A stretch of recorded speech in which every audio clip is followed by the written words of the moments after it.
Hi guys, nice to see you. I saw Mark and Russell both online. There seems to be three. Who's my third person, just so I know who's here? Feel free to ask questions in the little chat box. I'm going to stop throughout the class and just have a look at questions that you have. Today's is more of a workshop style, so it'll be a class, but I'll be talking a lot more about technique. If you want to listen to a playlist, you're welcome to pop on number 18, which is the playlist I'm playing this month. You can just start it now because the first track is silence, so don't think your playlist is broken, just the first 4 minutes is silence, just so we can have a little chat about technique and what we'll be focusing on today. So as far as what you need for the class, I recommend you have a block, super handy. And if you have some kind of strap or something that from your dressing gown, that would be helpful. This is going to be for opening some of the shoulders at the beginning of the class. To give you a bit of a idea of what we're going to be focusing on, it'll be shoulders, both strength but also flexibility. The core is super important for forearm balances, especially when you're going into pincha or into the more, it actually looks more advanced, but it's easier into scorpion. If you go into scorpion where you bend your knees, your core is so important to pull you out. We're going to focus on pincha pose today, which is when your legs are straight. There's a few reasons. One, it's a lot harder. Scorpion's actually easier and it also dumps into your back. So, which is why, for alignment reasons, you should always learn pincha first and scorpion can come later. Forearm balance is a great introduction if you want to get into inversions. I much prefer it to headstand for a few reasons. One, you're not putting pressure on your neck, which is super important not to damage it because you'll die. So if you have a larger surface area on your forearms and you're not placing weight on your head, you're building more strength.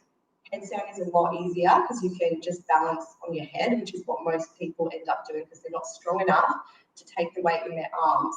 So I much prefer forearm balance because the neck is free, which is also why I like handstand as well. Way harder, but if you get it, it's a lot safer for your neck and head, which doing my classes, you know that I'm really into not compressing the neck for a few reasons, including that I have very tight shoulders and neck, and it really doing headstand and headstand variations actually damage my neck and my neck started clicking. So since I don't do headstand anymore, my neck is fine. So I personally think that unless your technique is rock solid with headstand, which is really hard, I much prefer forearm balance. I'm going to focus on shoulders, core, and the other really important part is the booty. So when you're in a forearm balance, your glute is really strong.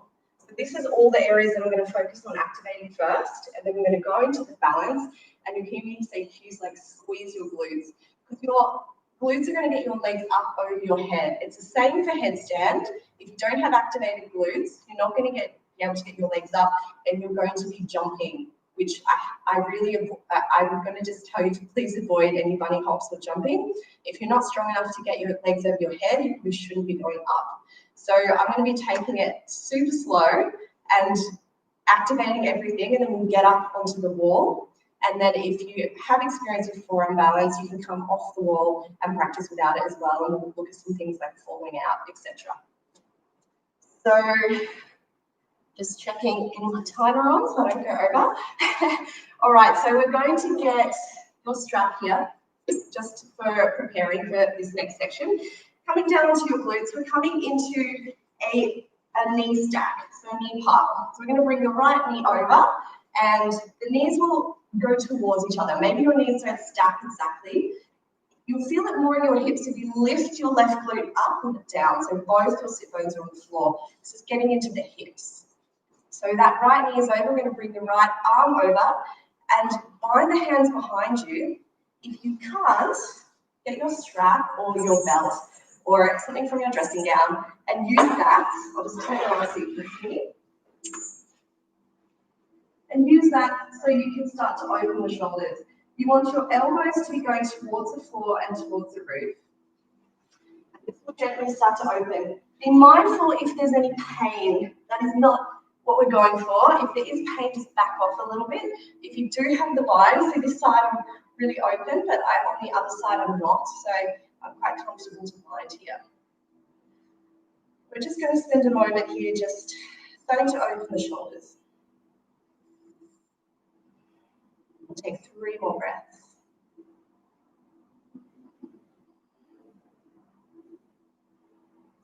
And on the last breath, gently release your fingers and bring your hands down. We'll take a few shoulder rolls. So bringing up the shoulders to the ears, to the back of the room and down. I like to bend my elbows, but you can do it with straighter arms if you like, just what feels good for you. We're also getting into the hips here, so you'll start to feel those hips really getting a little bit of a stretch or an intense stretch, depending on how tight you are today. We'll go the other way, so rolling forward and back. Just getting all our rotator cuffs, our serratus anterior starting to warm up before we go too much into our strength stuff. Right, let's swap legs and do the other side. To come out of this, you can just swap it any way that feels okay. If you want to try the fancy way, you can put your hands to the left and do a little circle, and then you go to the other side. Not necessary, you can just come into it with that left leg over in any way that feels good for you. Once you have those knees stacked, pull out that right glute so both your sit bones are sitting down. If this is too intense for you, just come into a seated pose, or you can try, if you are more familiar with a full pigeon pose or square, you can come into that too. Just listen to your body. Make sure your knees are not hurting. We're going to go the other side now. So left arm over, right arm up behind you. On this side, I can just touch my fingers.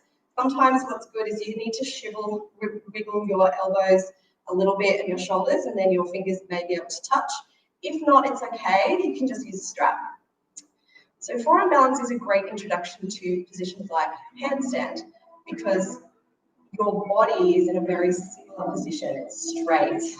It's also working on shoulder strength. I'll show you a really important movement, which is tucking those ribs in. So if your ribs are flaring right now, I want you to tuck them in and squeeze your belly. Gently releasing the hand.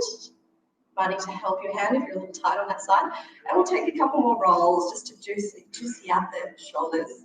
It feels nice to want to take some swings. It's one of my favorites, especially if I'm doing a handstand training. This feels great. So you just let one arm go over and then you swap, you let the other arm go over. This is really good for warming up the shoulders. Also opening too, opens the chest, opens the back. It's a fantastic little movement if you're doing a lot of inversions. Right, so we're going to gently release the leg and move that block out of the way. Come onto the floor. We're going to activate the core. If you're going to go into forearm balance, core needs to be really strong. So come down to the floor, bring your heels in towards your glutes, wrap your hands behind your head, elbows up towards the rib, shins parallel to the floor, flex your feet, push your lower back into the wall. Inhale to prepare, and exhale to lift head and shoulders up off the floor, so even the shoulders. Inhale, exhale, bring elbows to left knee, straighten right leg. 70 degrees in that leg. Inhale back to center. Exhale, both elbows to right knee, straighten left leg. Inhale back to center. Exhale, both elbows to left knee, straighten right leg. Now option to reach over with that right hand towards the left side of the room. Keep that left hand behind left head to support the neck. Hand comes back behind the head. Inhale back to center. Exhale to the other side. Option to reach over with the left hand, the right hand supporting neck and head. Can you lift head and shoulders a little bit more off the floor? Hands behind neck and head, come back to center, inhale. Exhale to the other side, reach if that feels okay for your neck. Then push your forearm into your quad and push your quad into your forearm. This is going to create tension and your lower belly is going to get really activated. The stronger you push, the harder it will be. Hand comes back behind the head, inhale to center. Exhale to the other side. Reach with the left hand, push the forearm into the quad, push the quad into the forearm, push the sacrum into the floor, lift that right shoulder off the floor even more. Hand behind the head, inhale to center. Lower those legs down, lower the head down. Tickle the backs of your heels. If you have a sensitive neck for this one, you can just put your hands behind your head and lift your feet up, okay? If you want to try the heel touches, come with me. So lift head and shoulder off the floor, and we can just touch each side of the ankles. If this is too much, you can also do it with just holding the head and moving from side to side if your neck gets sore. Let's go for another 5, 4, 3, 2, and 1. Bring your knees into your chest, maybe a little rock and roll from the sacrum. We're going to do some leg raises next. Make a little diamond with your fingers, pop them under your sacrum. Reach your legs straight up, flex the toes.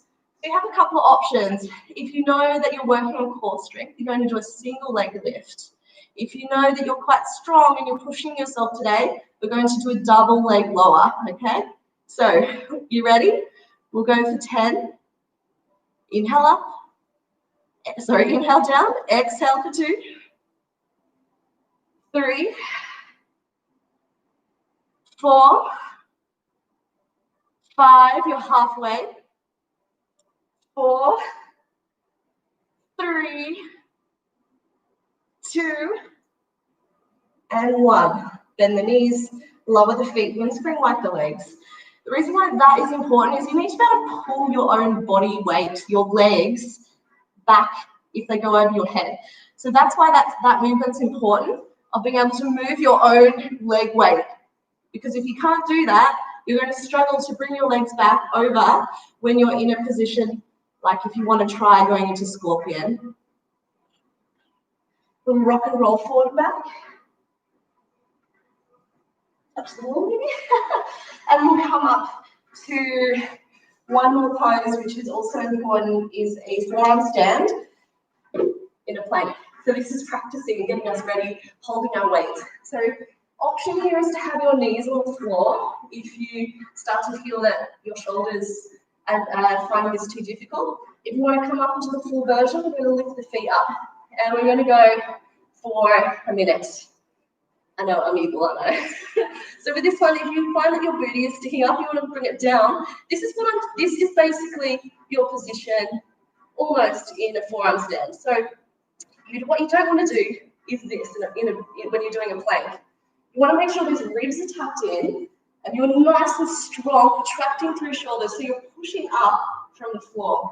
If you're dumping through your shoulders, this is what you want to avoid when you get upside down. So you want to contract. You want to tilt the tailbone and suck the ribs in, front ribs. So you're nice and straight. This is a line that we're looking for, and really strong. The neck can be neutral. You've got another 15 seconds. You can do it. Contract your shoulders even more. Are you squeezing your glutes? This is all cues that you need to get into forearm stand. Squeeze the glutes even more. Really active. Gently lower the knees. Little child's pose. Just resting the hair on the floor. Walk your hands a little further up. Option for puppy pose. So coming up onto your knees and then sliding the chest forward, looking between your hands. You can activate it by coming onto your tippy fingers. If it's too much for your neck to look between your hands, just rest your head gently on the floor.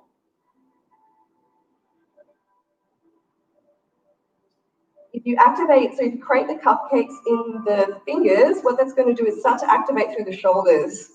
If you want to come more, if that's more of your problem, strength, then I recommend this. If your issue is tight shoulders, come into the more open version of the pose where you're passively stretching the shoulders. You can choose what your weakest point is. Strength or flexibility is what you need to work on. Sometimes people struggle with forearm balance because their shoulders are too tight to be able to get up.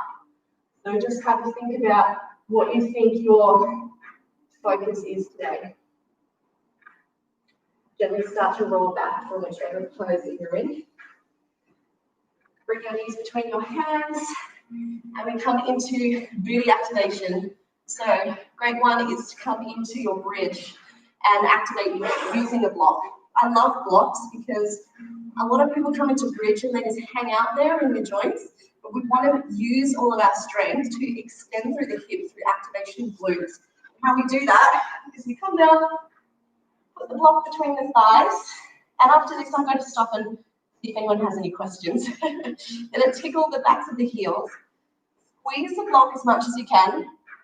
And when you have, you're in the right spot, you can start to raise up into a bridge. You can option to roll the shoulders underneath. This is going to also be great for your forearm balance because you're opening the chest. Squeeze the block a little more.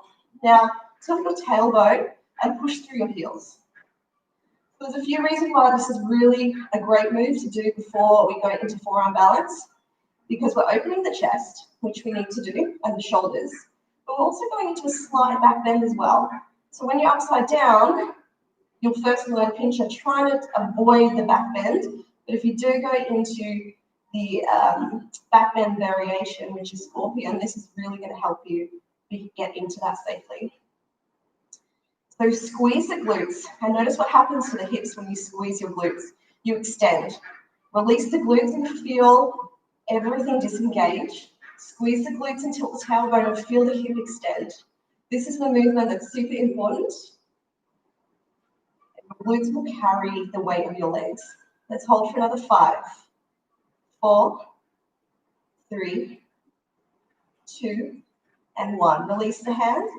Come to the tippy toes, that's what I like to do. Slowly lower the upper back, middle back, and lower back to floor. Release the block and move side to side. I'm going to do another version of that. And then I'm going to just see if anyone has any questions about what I've shown you so far, and then we'll be moving more a little faster and getting into some different variations to prepare you for forearm balance as well. One more, bridge. Tickle the backs of the heels. Prepare, squeeze the block, lift up, roll shoulders under. So notice how your shoulders are feeling. Are they open or are they tight? I bind my hands and push them into the floor to allow me to get more of a back bend. Squeeze the glutes, tilt the tailbone, squeeze the quads together, push heels into the floor and drag them back towards you. Now we go for 10 pulses. So we're going to go 10, 9, 8, 7, just at the top, 5, 4, 3, 2, 1. Hold it at the full extension. Squeeze the glutes even more for 5, 4, 3, 2, and 1. Slowly coming down. A lot of people forget about the glutes in all of their inversions. It's so important to make sure they're strong. We're going to move the legs from side to side, tractioning out the back. Little rock and roll, forward and back. If that feels good, if you don't like the rock and roll, you can just avoid it. It can feel quite nice on your spine if you are into that. All right, let's go into tabletop and talk about contraction. If you come to my classes, you'll know this already, so I'm going to talk about it quite a lot. So we've got retraction of the shoulders, which is when you dip in. You end up in a back bend, everything's kind of like droopy. This is your worst enemy in yoga in general, especially if you want to get into any type of inversion. So we're going to push away from the floor, gaze towards the ground to lower the neck, to straighten the neck, tilt the tailbone down and pull the ribs in. So no back bending, ribs in. So just have a play with retracting the shoulders and protracting. Retract the shoulders. Notice the back bend just comes naturally. Retract the shoulders. Push into the floor, tilt tailbone, squeeze glutes, pull belly in, pull ribs in. We're not going into a full cat pose, so it's not overarching. It's just enough that everything's activated. So there is a slight difference. You don't want to end up in this hunched position either. So it's slightly less than that. So retract and retract one more time. Once you come into the next retraction, you're going to tuck the toes and then lift the knees up and stay here. Check out if your glutes are working. Squeeze them. Tilt your tailbone so that your back is flat. You don't want any booty up in the air. Want it nice and strong so we're not dumping into the spine. Lift your left foot up. Control the core. And down. And the right. And down. Look between your hands to the left. Lower. Right. Lower. You can stay at that optional level too. We're going to lift the left foot up and then exhale, knee to elbow. Using all that core. Inhale back to center. Lift the right foot up. Exhale, knee to elbow. Inhale back. One more each side. Exhale left. Inhale back. Exhale right. It's starting to feel warm now. Inhale back. Beautiful. Lowering the legs. And we will take a few little flows to feel the heat. So hands up and we'll come into a downward facing dog. Pedaling out the legs. I like to bend one foot and straighten the other. Just get into those hamstrings. Turbo down dog. Those of you who do my classes will know what's coming. We're going to bend the elbows and squeeze them together. This is like a dolphin, but your elbows are off the floor. It's harder, okay? It's using your serratus anterior, which actually pulls your shoulder up in towards your rib cage. So it contracts, it controls the shoulder and the scapula and the ribs. So super important to activate. You need to wrap your shoulders to activate it. Bend the elbows even more, wrap your shoulders, push your forearms towards each other. It might even help you to put a block there. So if you want to come down for a moment, I know this is really difficult when to show over a camera. And if anyone has any questions, hi Bellezza. If anyone has any questions, just let me know. I will check the questions throughout the class if people do want to ask me anything. But what I'm looking for in turbo down dog, and you can do this in all your classes, anytime you're doing your vinyasas. If you come into a down dog, you can try turbo. You're looking for the shoulders to be squeezing towards each other like there was a block there. So you can place your hands down, squeeze the block, and then come into your downward facing dog. Keep squeezing that block, wrapping those shoulders. That's what we're looking for. So you can use the block if it helps you. Otherwise, without the block, look between your hands, walk one foot between the hands and then the other. Inhale to flat back, and exhale to fold. Bend through the knees, slowly roll up. Hands come through heart center, reach up. Exhale, fold forward. Breath in, halfway lift. Breath out, hands to floor. Step or jump back into high plank. So if you have issues with your shoulders, put your knees down. If you're looking to go into pincha, I'm assuming your shoulders are okay. So we're going to do a full chaturanga, coming forward, bend the elbows and slowly coming down towards the floor. Inhale into a halfway lift. And then exhale into a downward facing dog. Pedaling through the legs. I like to give my neck a little nod or a shake to release the neck and head. Towards the belly to get nice and long through the neck. Wrap the shoulders, bend the elbows, turbo down dog. Keep neck and head relaxed. One more breath. Straighten the arms, step the right foot between the hands, come up into crescent lunge. Get nice and deep into the legs. We're going to work, trying to wake up the leg strength through these flows. Exhale, hands down, step back, move through your chaturanga, high to low plank. Inhale to come up, and exhale down dog. Then the elbows squeeze together, turbo down dog. Just for one breath.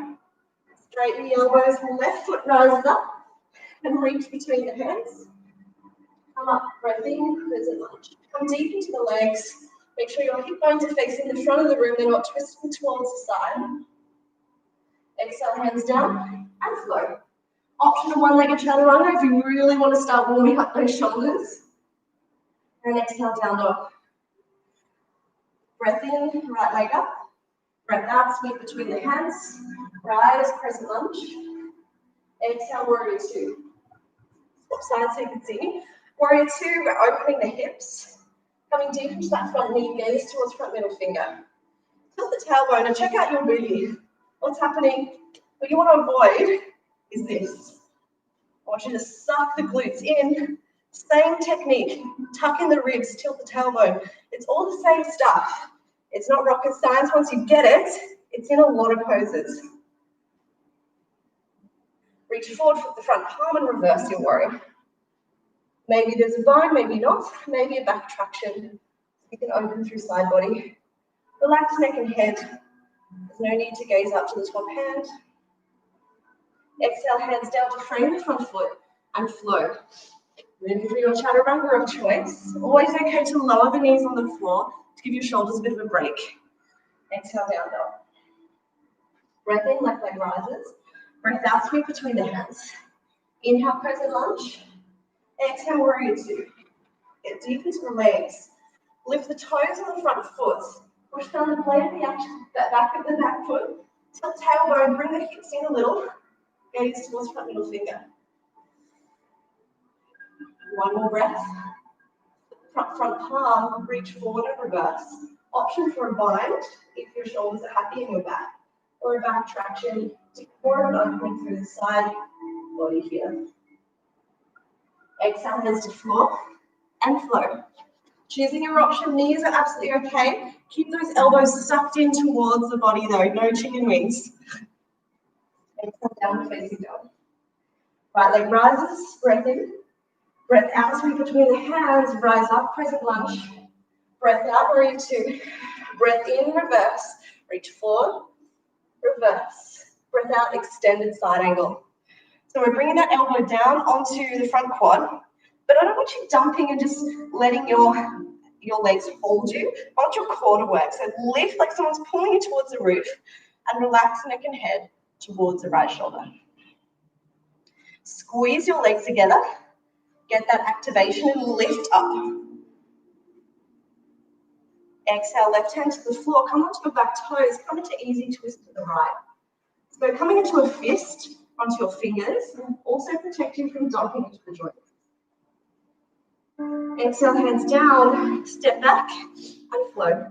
Squeeze your glutes when you're coming in your chaturanga. Keep those same cues. Inhale, up dog. Exhale, down dog. Left leg rises. Exhale, sweep between the hands, rise up, crescent lunge. Exhale, warrior two. Inhale, reverse warrior. Exhale, extended side angle.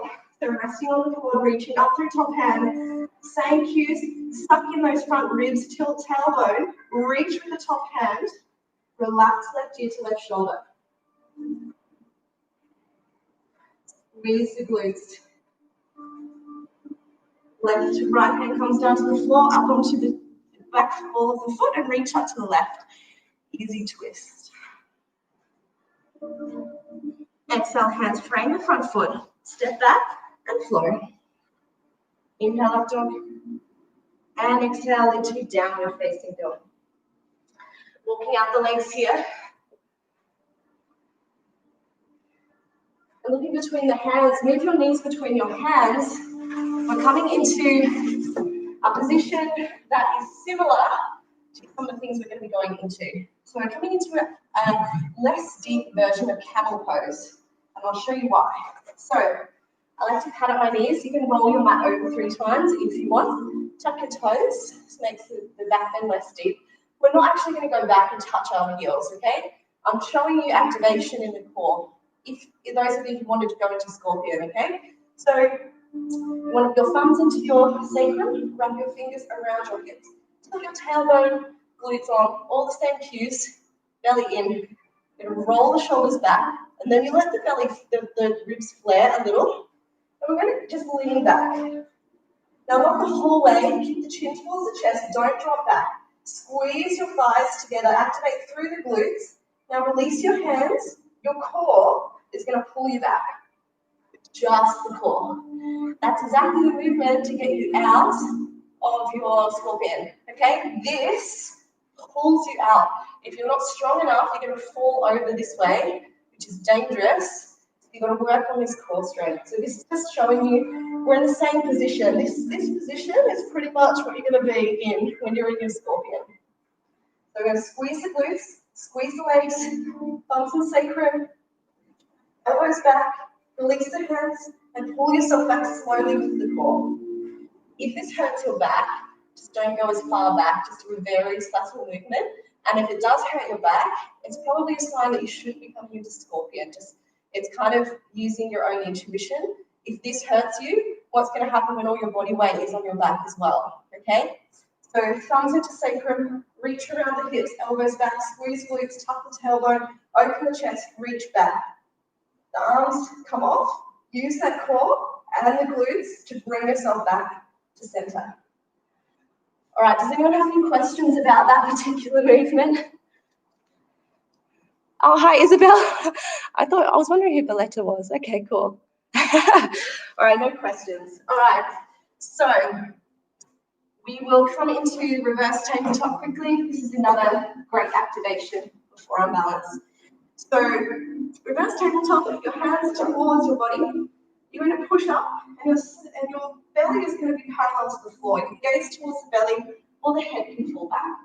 The main point is same cues. We're using the glutes to push the hips up, so the knees are over the heels, so you can relax the head back. We're going to hold for one more breath. We're opening the chest, which is exactly the same movement we're going to be doing in our forearm balance. Gently bring those hips down. These are all moves you can practice. You can go through this class and write down all these moves and practice them. They're going to help you if you really are serious about getting into your forearm balances. Second option, do that again, or we go into the full variation, which is reverse plank. So we're going to have a breath in to prepare. And exhale, we're going to lift up, push the feet flat to the floor, and the head falls back. This is even more like your forearm balance because your whole body is straight. Squeeze the glutes up towards the roof to increase the extension. One more breath. Exhale, gently bring those glutes down. And take a breath. Place your hands onto the backs of your legs and have your back nice and straight. Close your eyes and just take a few breaths. It starts to raise the heart rate when we go into those movements. It's quite a tough pose. And then once you're ready, try pincha on the floor with a block. So all of these movements are getting your body used to the position you're meant to be in. We're not opening and back bending unless you're going to go into scorpion, which I'd really avoid for a while until you can do pincha. It's going to be really bad habits. So place the block on the floor, bring your belly down. You're going to bring the block between the hands and the elbows on the floor. You want your elbows in line with the shoulders. And then we're going to squeeze the block as much as you can. So just look between your shoulders so your neck is neutral. And we're going to tuck the tailbone. So if you're back bending and you're just really sagging into the belly, I want you to tuck your tailbone down and always try and lift so that your belly is not on the floor at all. Maybe your feet even lift. Squeeze your legs together. Squeeze that block even more. Try and make it so there's space between your belly and the floor because you're tilting your tailbone and you're pushing your ribs in. So you're tucking your ribs in and tucking tailbone. Keep squeezing that block for 5, 4, 3, 2, and 1. Gently lower the belly, lower the block. Place the hands onto the head and just move the legs from side to side. So this is exactly what we're going to be doing in forearm balance. If you're finding this hard, good. Means you're doing it right. It's even hard for me, and I could do pincha, and this is still really hard. So we'll do that one more time to start to prepare the body. So elbows, a really great way when we go into our pincha, we're going to grab our elbows with our hands, and that's the right distance. If you can do that, then place the block between the hands. Keep that same movement as your turbo down dog. You're going to wrap the shoulder blades and squeeze them together. Then from here, we're going to tuck the tailbone and also tuck the ribs in so that the belly rises off the floor. We'll squeeze the feet together, push them together, push the thighs together, push everything tight. Glute is activated, neck is neutral. You can just gaze towards the mat.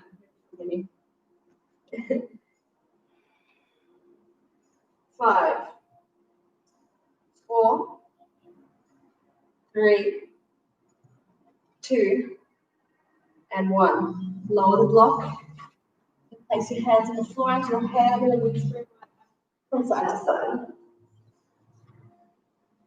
Now the shoulders are feeling like they've had a bit of a workout already. We're getting ready for our final positions. If you're working on handstand, you can do the same thing, but you're going to have your hands straight. It's all the same cues. So if you're working on handstand or forearm balance, it's great to start with your forearm balance and then you can progress to handstand. So for handstand, if you want to practice, you have your hands flat and you're going to squeeze your glutes together, tilt tailbone, tuck in the ribs and push into the floor with your forearms and look between your hands. This is your straight balance. It's even better if you have blocks under your hands as well. That's even straighter. For 3, for 1, and lower down. Move the legs from side to side. Almost enough now. Push up onto putting your hands under your shoulders, come into an upward facing dog, roll the shoulders back. You can take this one a bit more passive. Let your hips sink down, their glutes don't have to be active. You can roll the shoulders back. Let the neck head release a little more. Push up onto tabletop and come into a little child's pose for a moment. Take a few breaths. If you don't need it, you can come into another turbo down dog. And if you need a drink of water, I would avoid taking one right now because we're about to go upside down. You can have one in a moment. So coming out of your child's pose, we're going to move into pincha on the wall. So you will need a block. You can do it without one. It's just harder to work on the activation. Traditionally, they use a strap. There's a few reasons why I don't like using a strap because it's opposite movement. With a strap, you're pushing out, and it makes you reliant on having the strap around your elbows because you're not strong enough to actually suck in and hold in yourself, which is why I use a block, because you're actually using your own strength to push your hands together, and you're getting more comfortable not having support. Eventually, you can take the block away. With a strap, you're training yourself to be reliant on having the strap, which is why I don't use them for pincha pose. I did when I started, and that's why I never do it until I started using the block. So, same position. The block is going to be just between your thumbs, like this. The best way to find positioning for pincha is to grab your elbows, and then that's the distance of your hands.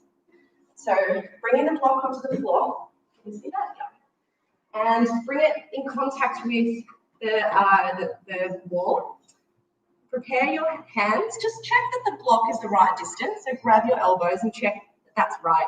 If you're quite broad in the shoulders, you may need to do it without the block if that doesn't quite work for you because your hands need to be wider. If you have shoulder injuries, some people bind their hands. So if you do have tight shoulders, people do take the right position, but then they bind. If you do bind, just watch that you're not balancing all your weight on your knuckles, on your pinky fingers. So just get them not crossed over. So they're like this. Because if you're crunching through your pinkies, it can be quite painful. So just have a little play with each of the different hand positions. If you know you're tight with your shoulders or have an injury, try the bind. I do them with flat hands because it gives you more surface area to play. This is also the finger strength, super important, because this is going to be your brakes from falling over. So good to have a little play with this. If you've done my handstand workshop, it's exactly the same. So when you have your hands clawing into the floor, as you go over the hands, the more you claw, the more traction that you have not to fall over. It's exactly the same with your forearm balance. As soon as you feel like you're going to go over, you claw the floor and you push against the floor, and then you fall, if I'm this way, you fall away. So you're not going to fall over into a wheel, which is everybody's fear.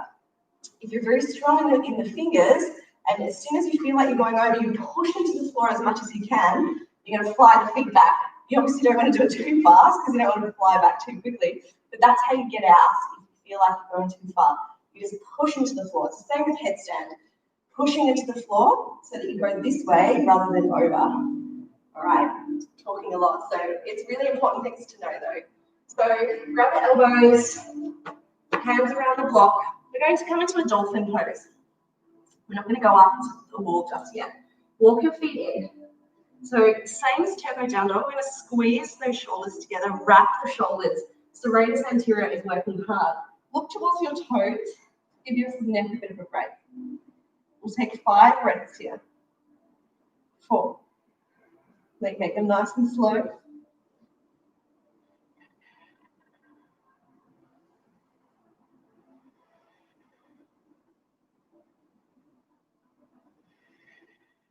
Last breath.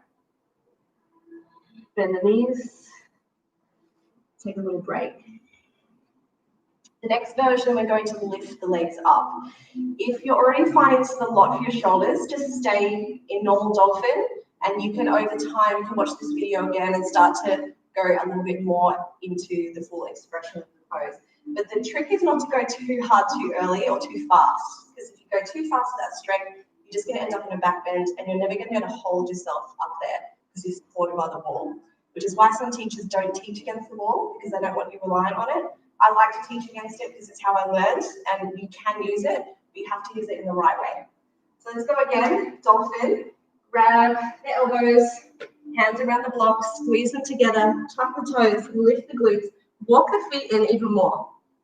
So the more that your glutes are over your shoulders, the harder this will be because you're going to have more weight.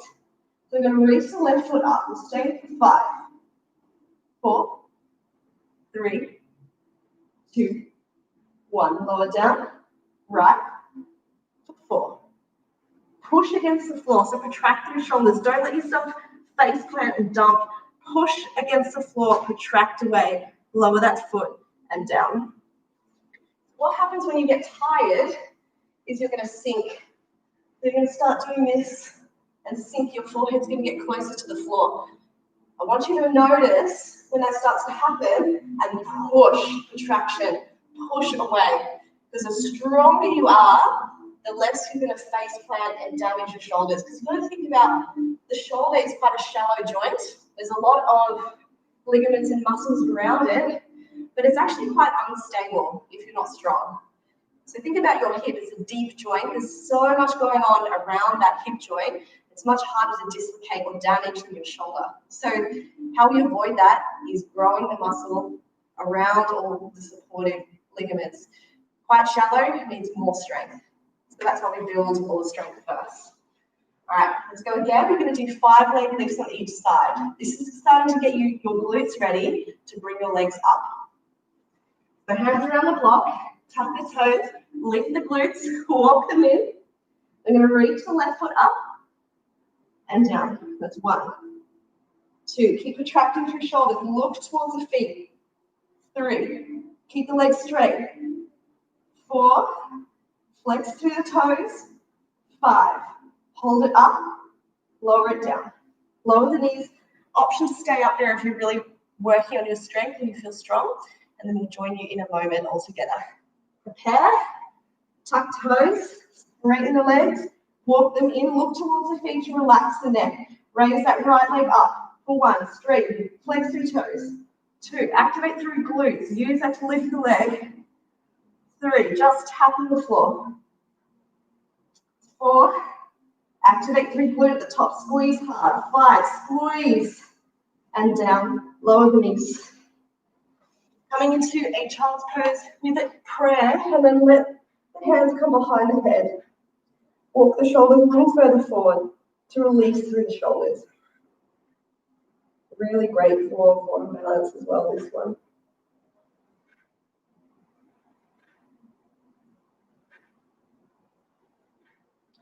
All right, so we're coming up. I think you're ready. Are you ready? So we're going to go up and we're going to play coming off the wall. So prepare. Actually, what I might do is a few little swings. This just loosens up those shoulders. We've done a lot of strength work. Also be quite aware of if your shoulders are already hurting. If there feels to be any pain, it's probably a good idea to just pause the video here and come back another day, because what you don't want to do is come into fatigue and then put all your body weight up there and then damage your shoulder. So listen to your body, and you can, this is on record so you can watch it again. So prepare. We're going to do it with the block. Squeeze your shoulders together, tuck your toes, straighten your legs, walk in. So with forearm balance, I actually look between my hands because you want to look at where you're going. So lift the right leg up and bend through the knee, or your leading leg. If you're left-handed, do it with the left side first. And we're going to have a little kick up and just have a little play with that. And then if you do get your foot onto the wall, I want you to bend your knees and have your feet on the wall. And then maybe point your toes to try and get your body as straight as you can. And keep pushing, protracting through shoulders. Squeeze the glutes. See if you can push up through the feet even more. What you don't want to do is this. Just hanging out in the back bend, crunching through the lower back. So bend the knees a little bit and point the toes. You're going to get your body straighter. So now you can relax the neck, because we're up here for a while. Lower down when you've had enough. Come into child's pose. So a few things to note there. When you're coming up, you bend your knees, point your toes. It's going to give you the opportunity to have your torso straight. If you just kick up against the wall and have your feet flat on the wall, coming into a back bend, you're never going to get stronger. So you need to move as much of your weight over your shoulders as you can. And then you can start doing single leg lifts, which is what we're going to do now. So you have one foot on the wall and one coming off to straight, and then gently trying to bring the other one to straight and holding. Activate glutes, suck ribs in, contract through shoulders. All things you need to think, 3 things. Constantly thinking those things in your head because you forget once you get upside down. Let's have a little swing of the shoulders. Pincha pose was something that took me quite a long time to be able to do comfortably in the middle of a room. And I did it a lot against a wall first. It's quite scary if you feel like you're going to fall over and hurt someone, so it's better to just have it against a wall so you feel safe. And everyone else is safe in the class. So prepare with the block. I'm actually going to take the block away because I find I can't look forward properly with me with the block. So I'm going to grab my biceps or my elbows, hands forward, squeeze them together, tuck the toes, lift the glutes up. We're going to raise with your leading leg. And then I will let you have a little bit of a kick up. Now, place onto the wall. Now, I want you to bring one foot straight over the body. Keep attracting through shoulders. Maybe you can start to bring the other foot to meet it. Squeeze the glutes, protract through shoulders. Tuck the ribs in. I like to look between my hands. I know it's compression on the neck, but otherwise I fall over. You need to look at where you want to go.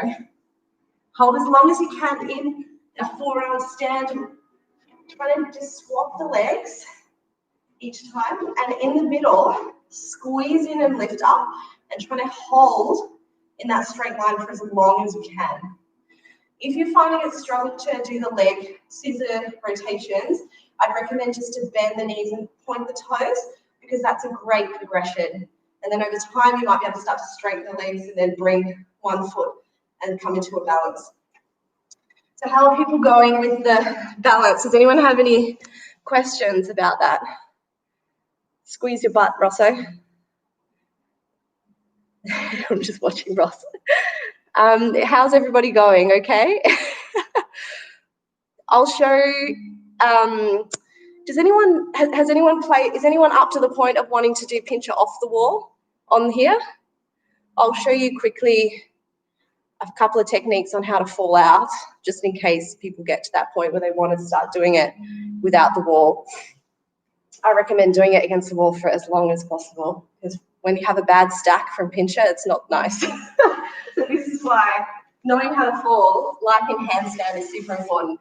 You don't want to fall over. You want to fall to the side. So when you're doing it, just move everything so I don't break anything.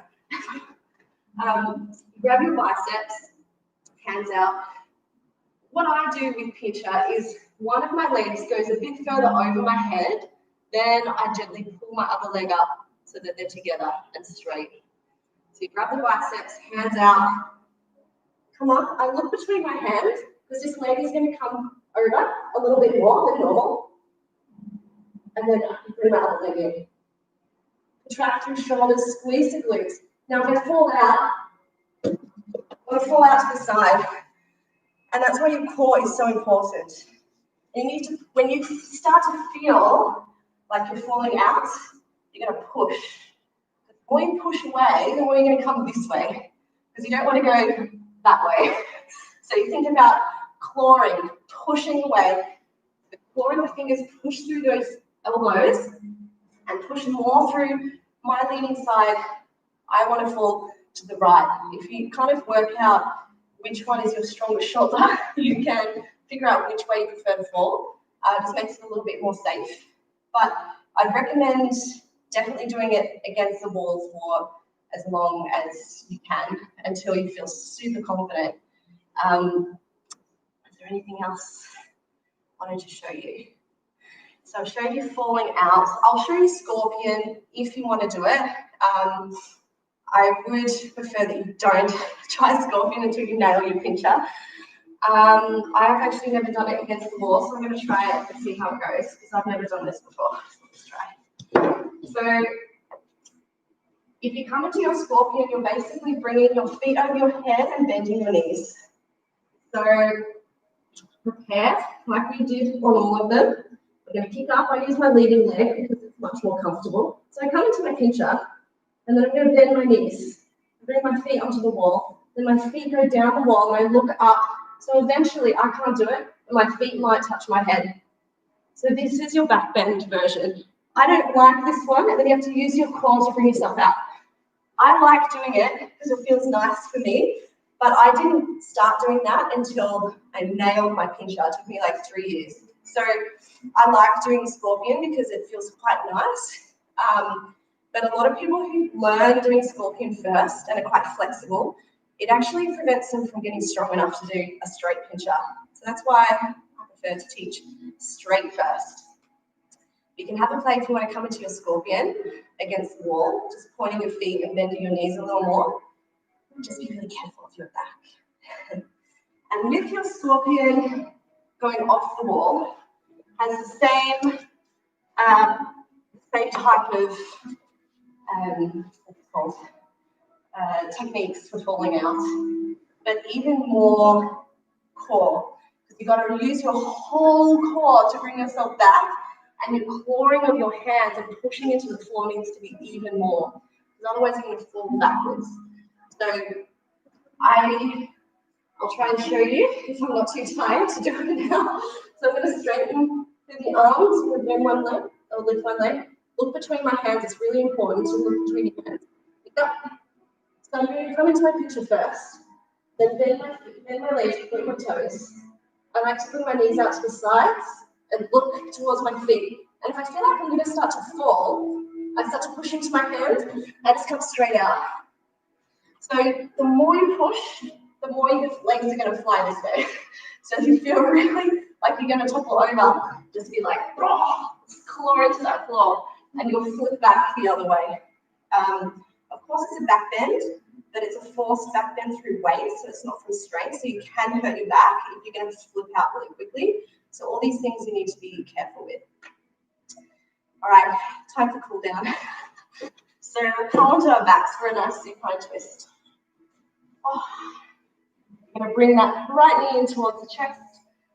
Pull up the shin nice and tight. Done a lot of back bends today, so we need to straighten through that back. And then twist that knee over the top of the body. Twisting the spine actually realigns. When you twist in both directions, means you create space between all the vertebrae on both sides of the spine. Try and keep both shoulders on the floor. Just gaze towards the roof.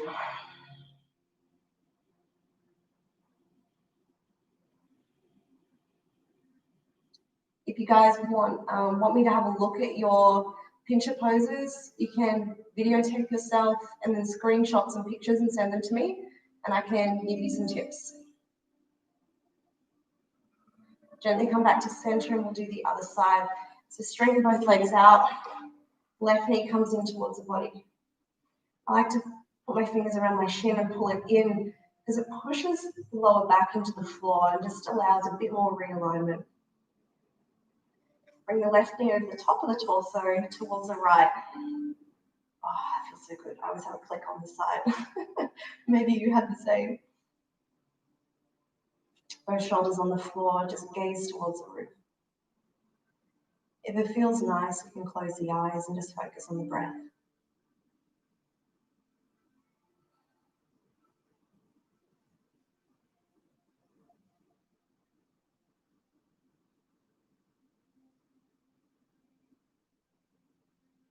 Gently coming back to center. We'll take a happy baby. So we're pushing the lower back into the floor, grabbing the outsides of the feet, and then pulling the knees in towards the elbows. For this version, I'd like you to pull the feet towards your armpits and then push your feet against your hands. What that's going to do is straighten the back and push the sacrum into the floor. If you curve through the spine and start rocking, it's a different type of stretch. You can do that too. But if you want that realignment, the activation is going to push the lower back and realign the spine. Keep that neck nice and neutral, chin to chest. Now, if you want to, get a little massage. You can allow it to be softer and just gently move from side to side. If you want to feel a bit more into the hamstrings, you can have a play with straightening one leg and bending the other, and just rolling gently from side to side, having a play.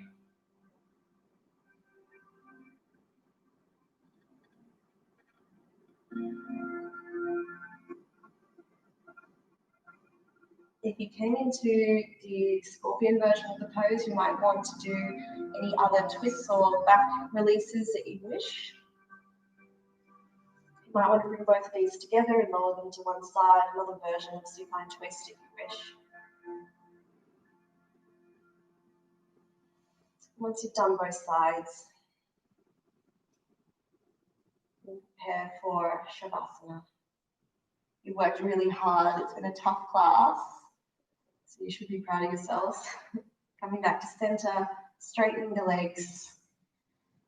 And if you do feel there's a bit of a curve in your spine, you can bring your feet down and then lift your spine up and slowly lower the middle back and lower back to floor, then straighten the legs to make sure that lower spine is resting. And then a natural curve will come back.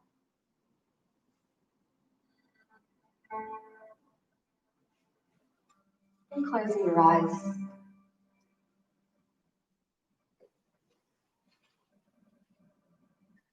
And allowing yourself to be totally relaxed.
And then gently start to wiggle your fingers and toes.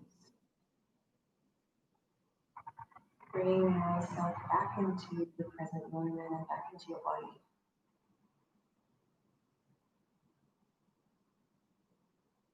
Taking a breath in, reaching the hands up over the head and stretching from the tops of fingers to bottoms of toes.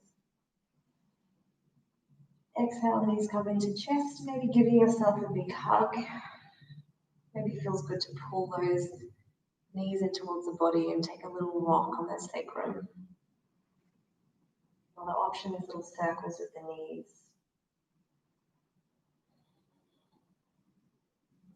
When you're feeling ready, you can roll onto your favorite side and use your bottom arm as a pillow.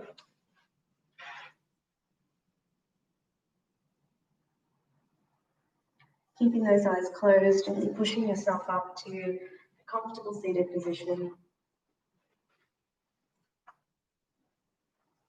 We'll place our hands on our knees or hands to the heart, whatever feels better for you today. And breathing into the heart space. Letting the chest expand. And exhale.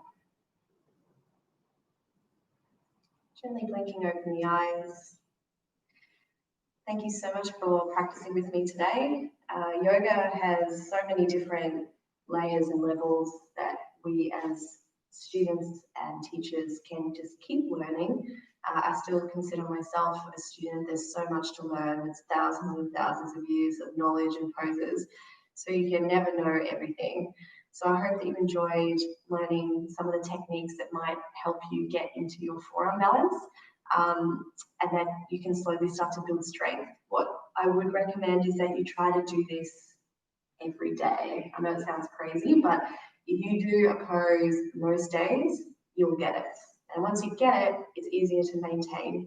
But I would recommend, if you come to Brave every day when you come to yoga, I would do forearm balance against the wall every single time that we go into inversions. The reason why I say it is you need to practice this consistently to get it.